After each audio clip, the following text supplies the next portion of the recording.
News nation पर आपका स्वागत है। आपके साथ मैं हूं राकेश पांडे। सीधे रुक करते हैं इस वक्त दिल्ली बीजेपी की प्रेस कॉन्फ्रेंस का। और जो सवाल आज अनुराग जी ने उठाए, मैं उसमें से 2-3 सवाल और जोड़ना चाहता हूं। क्या वो इस बात का जवाब देंगे कि आपने शराब माफिया को फायदा पहुंचाने के लिए 21 ड्राई डे होते थे? इतिहास में आजादी के बाद पहली बार किसी सरकार ने किसी राज्य में 21 ड्राई डे की संख्या को घटाकर 3 किया। गुरु गोविंद सिंह जयंती, होली, दीपावली, रामनवमी, मुहर्रम, ऐसे त्योहार जो जिन पर्वों पर बिल्कुल शराब बंदी थी, उन त्योहारों पर भी शराब पीने का, खोलने का काम, ड्राई डे की संख्या घटाने का काम क्यों किया? 20,000 करोड़ की शराब बिकती है। इन 18 दिनों में कितने करोड़ों की शराब बिकेगी और ये सारा फायदा किसको होगा? क्योंकि ये आम आदमी पार्टी, केजरीवाल, सिसोदिया, ये सब शराब माफिया को ज्यादा से ज्यादा फायदा पहुंचे इसके लिए किया है। और ये नई शराब नीति की घोषणा करने के बाद हुआ है। और इसी तरह क्या वो इस बात का जवाब देंगे कि उन्होंने जो बियर की इंपोर्ट ड्यूटी, उसको गलत तरीके से, गैर कानूनी तरीके से 50 रुपए पर केस कम कर दिया, जो कि बिल्कुल गैर कानूनी था? जवाब नहीं उनके पास। और उनके पास यह भी जवाब नहीं है कि दिल्ली में आपने अनऑथराइज कॉलोनी हो, रेजिडेंशियल इलाके हो, रिहायशी कॉलोनी हो, नॉन कन्फर्मिंग इलाके हो, गांव हो, जो स्कूल विद्यालय हो, मंदिर के पास, धार्मिक स्थलों के पास आपने शराब ठेके खोलने की अनुमति क्यों दी? इस बात का जवाब नहीं है। क्यों आपने 250 ठेकों से बढ़ाकर 850 ठेके किए? आखिर शराब माफिया को ज्यादा से ज्यादा फायदा पहुंचाने के लिए यह ऐसा काम किया आपने।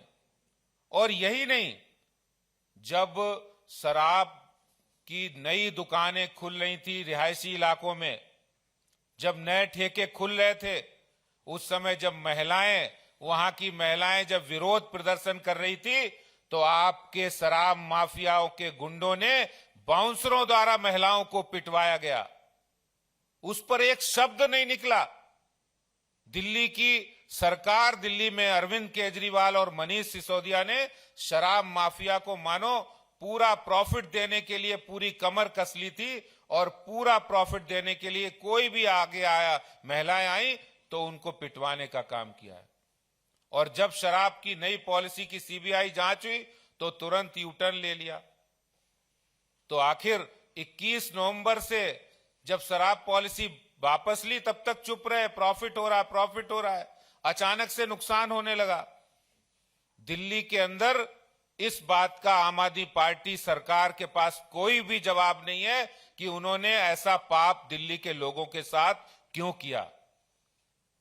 अब वो बात को घुमाने के लिए, दूसरी तरफ बात को, ध्यान को भटकाने के लिए ले जा रहे हैं। लेकिन इस बात का कोई जवाब नहीं है कि हजारों करोड़ रुपए आपने शराब माफिया को चोर दरवाजे से फायदा पहुंचाने के लिए काम किया। दिल्ली की जनता आपसे जवाब जानना चाहती है, भारतीय जनता पार्टी भी आपसे जवाब जानना चाहती है। बहुत बहुत धन्यवाद। मेरा आग्रह होगा माननीय मनोज तिवारी जी से कि आपको संबोधित करें। देखिए, Bharatiya Janata party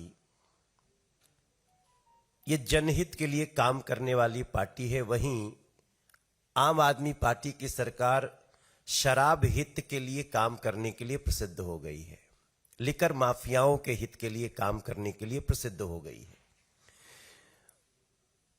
press conference में मनीष सिसोदिया जी ने मेरा नाम लेकर के कई बातें कही।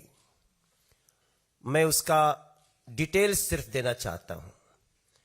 देखिए, इसमें कोई दो राय नहीं है कि 3 डायलॉग आम आदमी पार्टी के कभी भुलाए नहीं जा सकते। फर्स्ट, जब गलियों में महिलाएं, जैसा अध्यक्ष जी ने कहा, आदरणीय अनुराग जी ने कहा कि जब महिलाएं चित्कार कर रही थीं क्योंकि उनको डर था कि मेरा बच्चा 18 साल से शराब पीने लगेगा, उनका हृदय रो रहा था। जब उनको पता चल रहा था कि मेरे बच्चे को 3 बजे रात तक शराब पीने की छूट दी जा रही है दिल्ली में, तो महिलाएं रो रही थीं, हम उनके साथ खड़े थे। जिस स्कूल के सामने शराब की दुकानें खुल रही थी, मंदिर के सामने, गुरुद्वारे के सामने, मस्जिद के सामने, गिरजाघर के सामने, तो वो सभी रो रहे थे। उनकी हाय लगी है आज आम आदमी पार्टी की सरकार को, मनीष सिसोदिया और अरविंद केजरीवाल जी को। लेकिन पहले कहना कि बेस्ट पॉलिसी, जैसे ही जांच शुरू होती है आबकारी नीति वापस लेके ये कहना एलजी साहब ने ऐसा लाया था, और आज पुनः पीसी में मनीष सिसोदिया के द्वारा कहना कि this is best policy. If this is best policy Manish Sisodia ji, तो फिर जो आप और आपके सभी विधायक कह रहे थे कि 9,500 करोड़ की इसमें रेवेन्यू का हासिल होना है, वो मात्र 1400 करोड़ क्यों हुआ?